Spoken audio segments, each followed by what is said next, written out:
Opukai na min thing lo pi ka hi thang pa e nang bo na hi ka pathin ha chung lo lo pi pe dei vang bo ta ho ka ki pa e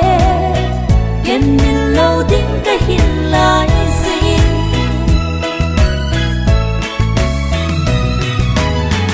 pakai chu ka lam mu tim ma ni em bằng nga ba chu a hi yin ka nei poi am mai sa la ka ki sel na ko bi a hi o pa kai nang ka nei si in ki pa tha no min ka ting lung sit na lo lo dei mu sa za ling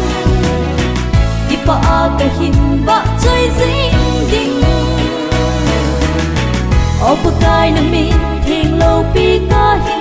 thang pa e nang bo na hi ka pathin ha chung lo lo pi pe dei vang bo ta ho ka ki pa e yen min lo ding ka hin lai sin